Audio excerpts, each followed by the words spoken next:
आज मैं विशेष तौर पर बात करने वाली हूँ अपने फैसले करने के बारे में। आप अनुमति मत दीजिए अन्य लोगों को फैसले करने की आपके लिए।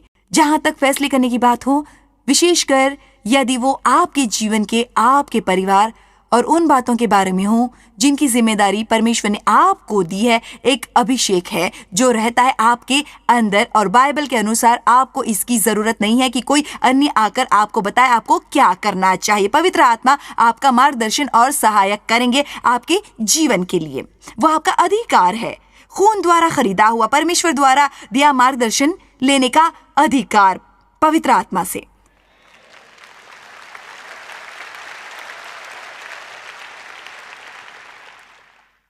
पवित्र आत्मा का मार्गदर्शन लेना आत्मिक समझदारी की सबसे महत्वपूर्ण निशानियों में से एक है। रोमियो 8:14 के अनुसार जितने लोग परमेश्वर के आत्मा के चलाए चलते हैं वे ही परमेश्वर के पुत्र हैं। दरअसल मैं सोच रही थी नए नियमों के बारे में आज, और मैं असल में पढ़ रही थी। मैं असल में एक किताब पढ़ रही थी नियमों के बारे में, पुराने नियम के बारे में, नए नियमों के बारे में, जो मैं कुछ वचन तैयार कर रही थी आज के लिए। मुझे इस बात पर पूरा यकीन है कि मैं नहीं समझती कोई सचमुच नए नियमों की कदर कर सकता है उतनी जितनी वो कर सकता यदि वो पुराने नियमों के अधीन भी रहा होता। यदि आप समय निकालकर सोचेंगे उस व्यवस्था के बारे में जो वो पूरी करने की कोशिश करते थे, वो नियम, वो रिवाज, वो मांगे जो वो लोग पूरी करते थे, वो बहुत ज्यादा दबाव डालने वाले काम थे, और वो ऐसे काम नहीं थे जो परमेश्वर ने कहे थे।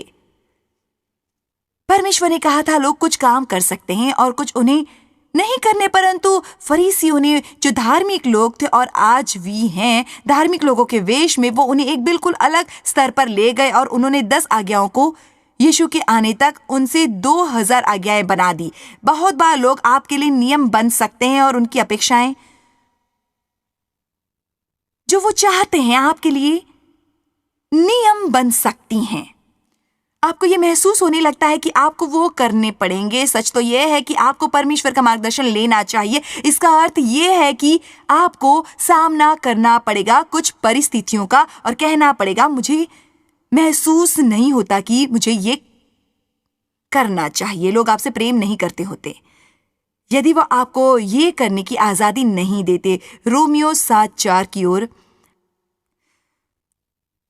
मुझे पता है मैं अपने पति को कई वजहों से प्रेम करती हूँ और उनमें से एक है कि वो मुझे परमेश्वर का मार्गदर्शन लेने से नहीं रोकते अपने जीवन के बुलावे के लिए। देव ने कभी मेरे पास आकर नहीं कहा देखो यदि तुम इतने लोगों के सामने आओगी तो मैं बहुत अपमानित महसूस करूंगा। उन्होंने कभी यह नहीं कहा इसका कारण बताऊं। उन्होंने मुझ पर काबू करने की जरूरत नहीं महसूस की। मैं नहीं चाहती कि मैं कठोर बात नहीं करना चाहती, पर मुझे ये कहने का इकलौता मौका है, इसलिए मुझे आपको स्पष्ट करना पड़ेगा। मुझे विश्वास है कि जो लोग महसूस करते हैं कि उन्हें शक्तिशाली और बलवान दिखने के लिए अन्य लोगों पर काबू करना पड़ेगा, वो होते हैं सबसे कमजोर, डरपोक लोग सारी दुनिया में।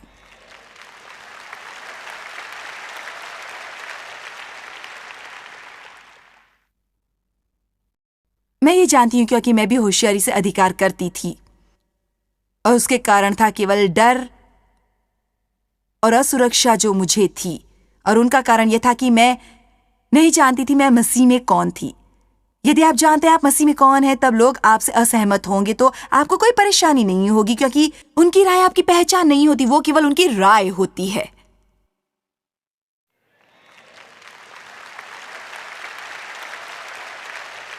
यदि आप सचमुच जानते हैं कि आप मसीह में कौन है तो आप लोगों को नहीं समझाते कि आप सही हैं या गलत। मैं एक दिन अपनी सहेली से बात कर रही थी, तब मैंने कहा अफसोस की बात है हमें स्वयं को सही साबित करने के लिए क्या कुछ नहीं सहना पड़ता। मैं आपको बताना चाहती हूं कि सही होने को बहुत महत्वपूर्ण समझा जाता है। रोमियो 7:4। मुझे उम्मीद नहीं थी कि आज मुझ में इतनी शक्ति होगी, पर यह बढ़िया है। मुझे तेल का अभिषेक प्राप्त है।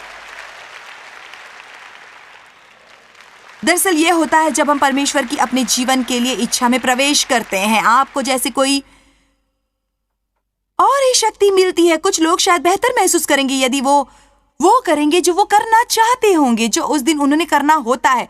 आज मुझे फिर से उस घटिया सभा में जाना पड़ेगा।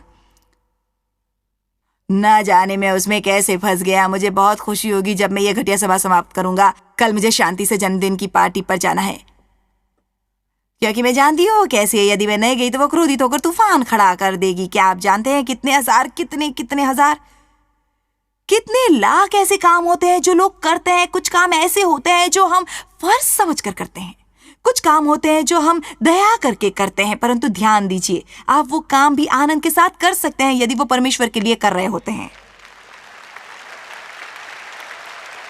मैं शायद ऐसा कुछ करूं जो करना नहीं चाहती, पर मैं करती हूं वो क्योंकि मुझे महसूस होता है कि परमेश्वर कह रहे हैं कि मुझे वो करना है, इसलिए मैं फिर भी उनकी सेवा करती हूं। परंतु यदि मुझे महसूस हो कि मैं वो कर रही हूं क्योंकि यदि मैं नहीं करूंगी तो कोई नाराज होगा, तो उसके लिए अच्छा होगा यदि मैं वो ना करूं और इसलिए उन्हें क्रोधित होने और फिर शांत होने छोड़ दूं। अच्छा, रोमियो 7:4-15वीं बार।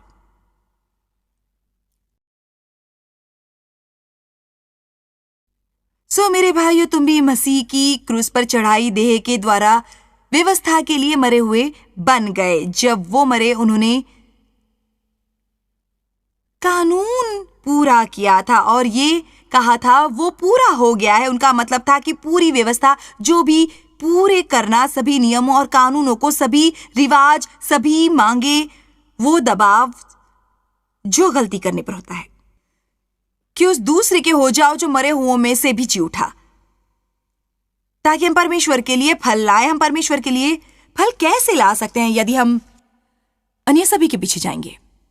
परमेश्वर के अलावा आत्मिक नेताओं को बहुत सावधान रहना चाहिए। मसीहियों को भी बहुत सावधान रहना चाहिए। मेरे विचार से ये कहते समय कि परमेश्वर ने कहा है, विशेष तौर पर यदि आप उसके बारे में कह रहे हो जो परमेश्वर ने आपके लिए कहा था, तब वो अच्छी बात है। परंतु यदि आप किसी अन्य को बताते हैं परमेश्वर उनके लिए क्या कह रहे हैं, आपको बहुत बहुत सावधान रहना है। वो आपकी अपनी मर्जी होती है और आप उसमें परमेश्वर का नाम जोड़ते हैं देने के लिए।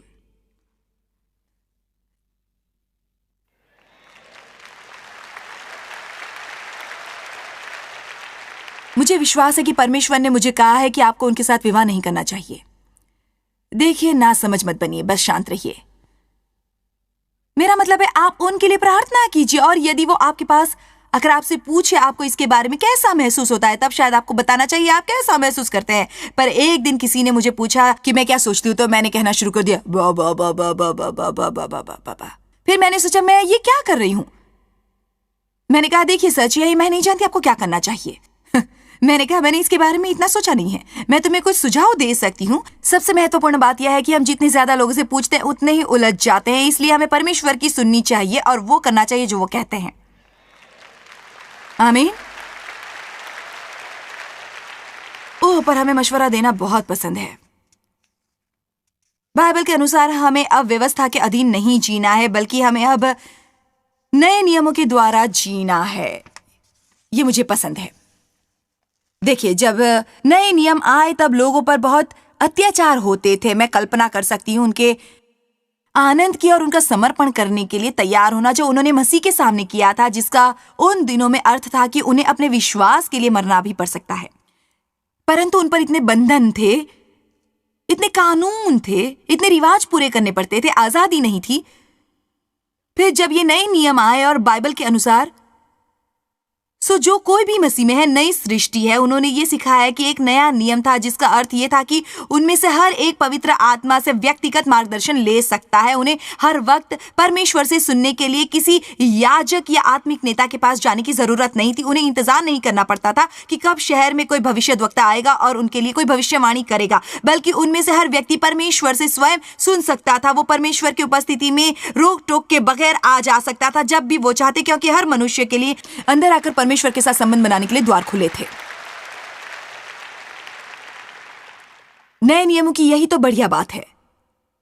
उनमें ताजगी है, नयापन है, वो सृजनात्मक थे।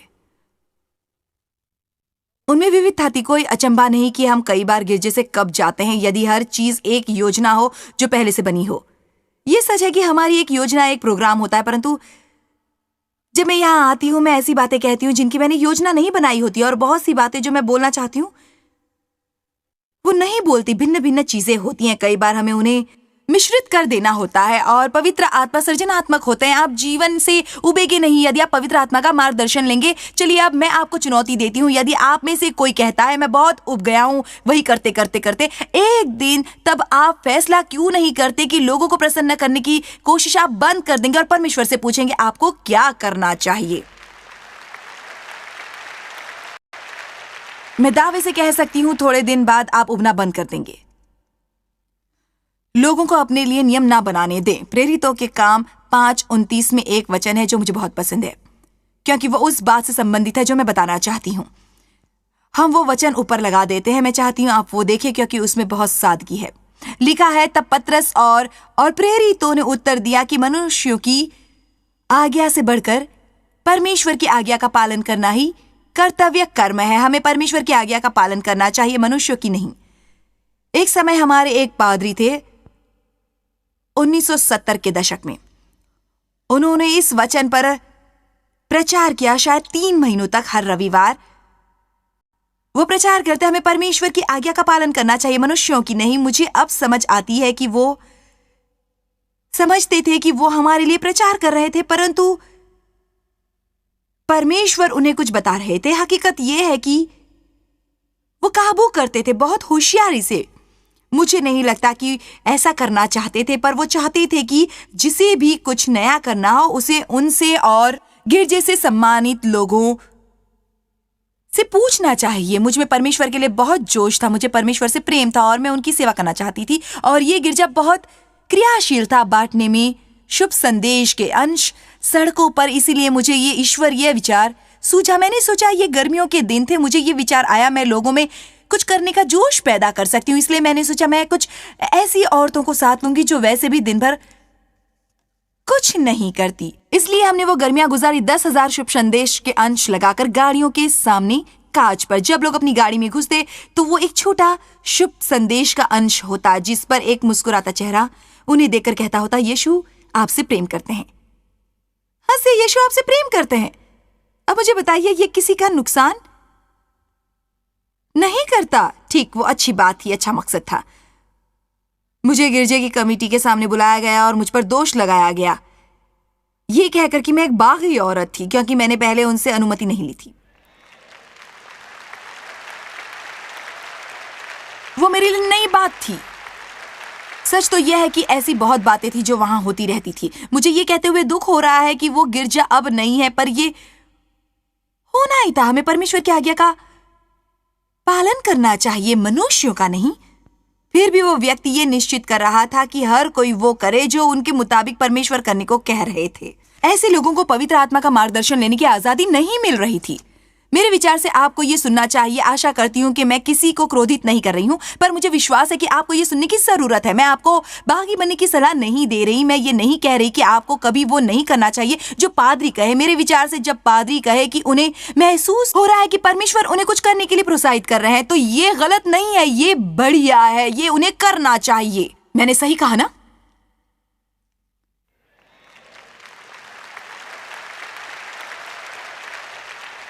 क्या मैं मुश्किल में पड़ गई? अब बाहर निकलने के लिए देर हो गई है? आप समझ रहे ना मैं क्या कह रही हूं? कृपया बागी बनकर ये मत कहिएगा जॉयस ने मुझसे ये कहा था, मैं ये नहीं करना चाहता था। कुछ भी हो, आप वो नहीं कहेंगे। मेरा ये मतलब नहीं था। इन सभाओं के लिए हमारे कुछ नियम हैं। मैं लोगों को आराधना के वक्त डफली बजाने को नहीं कहती। आप उसे धीरे धीरे बजा सकते हैं। हम नहीं चाहते कि आप बेसुरा बजाएं। मैं लोगों को अपने पालतू गोधा लाने को नहीं देती। एक बार एक औरत एक गोधा लाई थी। उसके पर्स में से एक लंबी बड़ी चीज बाहर निकली हुई थी। वो वहां बैठी हुई थी उस मोटी आंखों वाली चीज के साथ।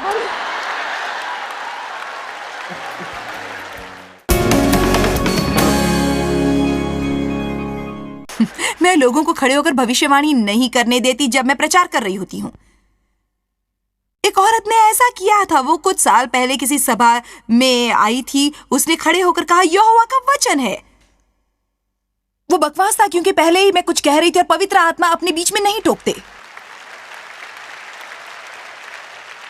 यहोवा का वचन है, परमेश्वर का कहना है कि आपको ये सेवकाई मुझे देकर मेरे सामने समर्पण करना पड़ेगा। मैंने कहा चुप होकर बैठ जाओ।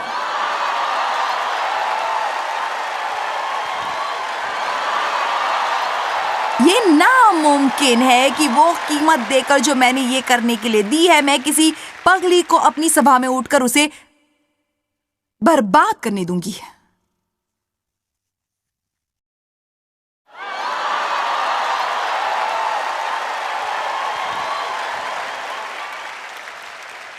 पर ऐसा करके मैं चालबाजी और काबू नहीं कर रही होती, मैं जिम्मेदारी ले रही होती हूं एक मार्गदर्शक के तौर पर जो परमेश्वर ने मुझे सौंपी है। शायद आपके गिरजे में आराधना के वक्त वेदी के सामने आकर नाचना मान्य होगा। मैं अपनी सभाओं में लोगों को ये नहीं करने देती। आप इस बात को सुनकर कहेंगे कि वो तो परमेश्वर हैं जो चाहते हैं कि मैं नाचूं, पर यहां नहीं चाहते। आप पूछेंगे क्यों नहीं? क्योंकि हमारे यहाँ समाज के हर उस तबके के लोग आते हैं जिसकी आप कल्पना कर सकते हैं, और यदि आप यहाँ ऊपर आकर नाचना आरंभ करेंगे, उन्हें परेशानी हो सकती है और वो जा सकते हैं संदेश को सुने बगैर ही। इसलिए सच्ची आजादी का अर्थ है उस आजादी का आनंद न उठाना यदि किसी अन्य को उससे परेशानी हो रही हो तो।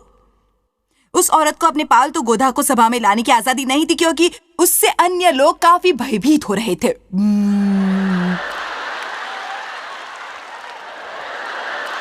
प्रभु की महिमा हो।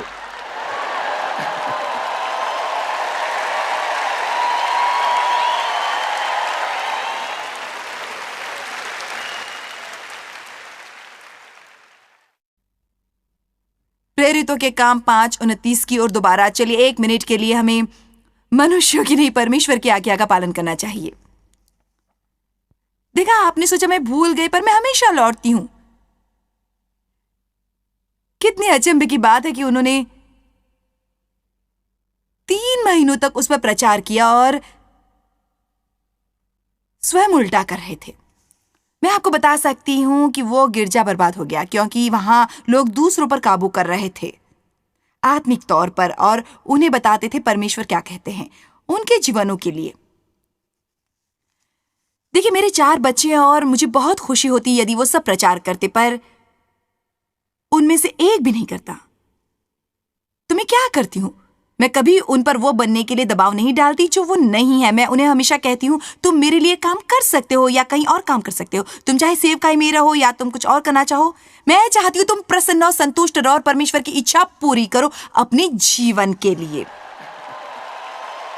परमेश्वर जानते सेवकाई का क्या करना है मेरे बाद। मैं नहीं जानती। आपको सावधान रहना है कि काबू करने वाली प्रार्थना भी न करे। परमेश्वर उन्हें उसके साथ विवाह न करने दे। उनसे ये करवाइए, उनसे वो करवाइए। आपको केवल ये कहना है परमेश्वर मैं नहीं जानती आप इन लोगों से क्या करवाना चाहते हैं। हाँ, अगर आपको साफ पता हो कि वो कुछ गलत कर रहे हैं, नहीं तो आपको मैं हर दिन अपने बच्चों के लिए प्रार्थना करती हूँ कि वो अपने जीवन पर परमेश्वर के बुलावे को पूरा करें। अपनी माँ के लिए नहीं, परमेश्वर के बुलावे को।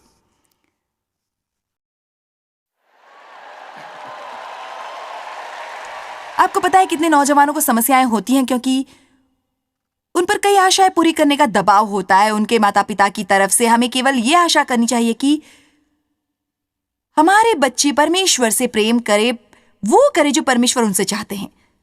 यह आशा नहीं कि हम अपने सपने पूरे करेंगे उनके द्वारा। अच्छा, अब मैं ये कहकर देखती हूं कि आप ये सहन कर सकते हैं या नहीं। कुलुस्सियों 3 की ओर।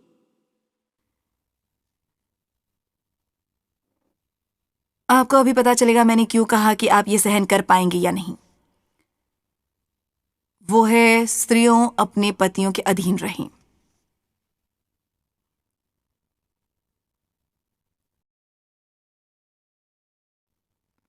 मैं सच कह रही हूं, इन वचनों को बहुत बार सुनाया गया है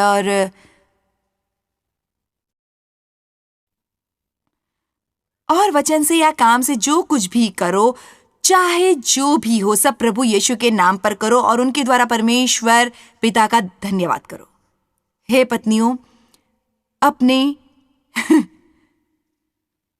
अपने पति के अधीन रहो। अब अनुकूल बनने का केवल यह अर्थ है कि कुछ बदलाव लाओ जिसके कारण शांति बनी रहे और सब कुछ सही दिशा में चलता रहे। जैसे मैं अनुकूल बनी हूं और अब डेव के गोल्फ के बारे में बिल्कुल क्रोध नहीं करती, बिल्कुल भी नहीं। जैसे कि मैं पहले उन्हें मना करती थी, ये मत करो, वो मत करो, गोल्फ मत खेलो। आमीन। अपने पति के अधीन रहो, उनके मातहत रहो और उनके अनुकूल बनो। आप जानते हैं बहुत लोगों को यही अच्छा लगता है। मैं चाहती हूं आप बाकी का भी पढ़े जैसा प्रभु में उचित है। अब चलिए अगली आयत पढ़े ताकि संतुलन बना रहे। हे पतियों,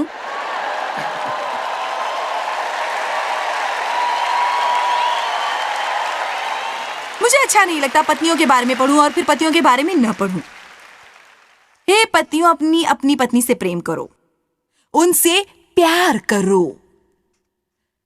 और हमदर्दी रखो।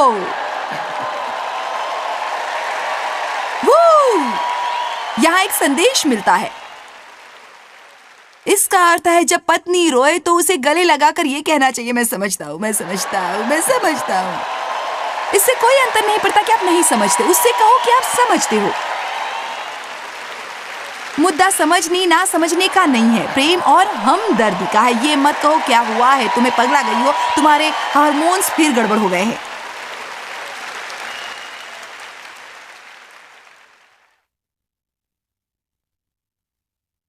ये संदेश दूसरी दिशा में जा रहा है। मैं इसे बचाने की कोशिश कर रही हूं, परंतु मैं एक बात कहूंगी, यह भी मेरे अनुसार एक संदेश है। परमेश्वर किसी को बुला नहीं रहे शोषित होने के लिए, इस्तेमाल किए जाने के लिए, अधीन किए जाने के लिए और अपमानित किए जाने के लिए। आपको यह सहन करने की जरूरत नहीं है।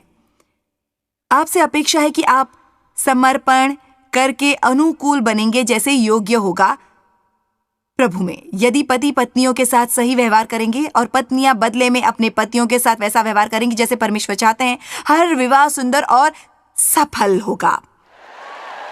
पर आप एक दूसरे के भागीदार हैं। हव्वा को आदम के पांव के तलुए से नहीं निकाला गया था, उसे उसकी बगल में से निकाला गया था। औरतें होती हैं काफी होशियार, अद्भुत रचना जिसमें परखने की काबिलियत होती है। और यह अफसोसजनक है जो शैतान ने किया है औरतों के साथ। पूरे इतिहास के दौरान हमें अनुकूल बनना है शांति के लिए। मैंने कई समझौते भी किए हैं। एक समय था जब मैं ये नहीं करती थी। मैं बहुत बागी थी, बुरी थी, चालाकी से काबू करने वाली औरत थी और परमेश्वर को यह पसंद नहीं था। यदि आपको सब पर काबू करना पसंद है तो आपको वो बंद करना है, क्योंकि यह परमेश्वर की इच्छा नहीं है कि आप ऐसा करें। एक औरत ने कुछ दिन पहले मुझसे कहा उसके पति एक छोटे शहर में रहना चाहते हैं और वो बिल्कुल वहां रहना नहीं चाहती थी। वो बहुत अच्छे स्वभाव की है और उसे लोगों से लगाव हो जाता है। उसकी बहुतों से मित्रता हो गई थी, उनकी परवाह करती थी वो। सो उसने कहा, नहीं, मैं नहीं आना चाहती। परमेश्वर ऐसा नहीं चाहते। देखिए, आप कुछ करना नहीं चाहते, इसका यह अर्थ नहीं कि परमेश्वर नहीं चाहते। कुछ दिनों बाद जब वो एक सुबह प्रार्थना कर रही थी, उसे महसूस हुआ मानो पवित्र आत्मा ने उसे कहा हो, याद रख, तेरे पति जीवन भर तेरा साथ देंगे। उन्होंने तेरी अच्छी देखभाल की है, उनके लिए जहां जाना है जा, और मैं चाहता हूं तू जाए। अब ये अधीन होना है सही तरीके द्वारा। परंतु यदि कोई पुरुष चाहे कि वो काबू करे, आपको किसी के साथ मित्रता न करने दे, हर समय ये बताए कि आपको क्या करना चाहिए, क्या नहीं करना चाहिए, हर वक्त आप पर काबू करना चाहे, क्रोध और नाराजगी इत्यादि तरीकों द्वारा, मैंने अपने पिता को मां के साथ ये करते देखा है और इसका एकदम उल्टा प्रभाव हुआ था मुझ पर। मैं उन्हें अपनी मां के साथ दुर्व्यवहार करते देखकर वहां से निकलती और मुझ में क्रोध भरा था। मैंने कहा, क्या कोई आइंदा मुझे ये नहीं कहेगा मुझे क्या करना चाहिए? परंतु उसने भी काम नहीं किया, इसलिए परमेश्वर को कुछ और साल लगे मुझ में से ये निकालने के लिए। परंतु मित्रों, मैं ये नहीं कह रही हूं कि हर व्यक्ति को पवित्र आत्मा से मार्गदर्शन प्राप्त करने का अधिकार है। हमें एक दूसरे का आदर करना चाहिए। लोगों को काबू मत करने दो अपने पर, परंतु आपको भी उन पर काबू नहीं करना है। यदि आप किसी को कुछ करने के लिए बुलाएं और वो कहे नहीं मैं ये नहीं कर सकता, आपको बुरा नहीं मानना चाहिए। जब मैं अपनी बेटियों को फोन करके कुछ करने को कहती हूँ, मैं कहती हूँ ये तुम्हारी मर्जी है, मुझे परेशानी या नाराजगी नहीं होगी यदि तुम नहीं आओगी, मैं केवल तुम्हें बुलाना चाहती थी। लोगों पर कभी दबाव मत डालो कुछ करने के लिए। वो जिसे पुत्र ने आजाद किया है सचमुच आजाद है। आप पर अभिषेक है, आप पर पवित्र आत्मा की तरफ से अभिषेक है। आप सुन सकते हैं परमेश्वर से। आपको अपने पक्ष में डटे रहना है और उन चीजों का सामना करना है जो आपको महसूस हो कि आपको परमेश्वर से दूर खींच रही है। ना शब्द कहना सीख लो और दृढ़ रहो। आमीन।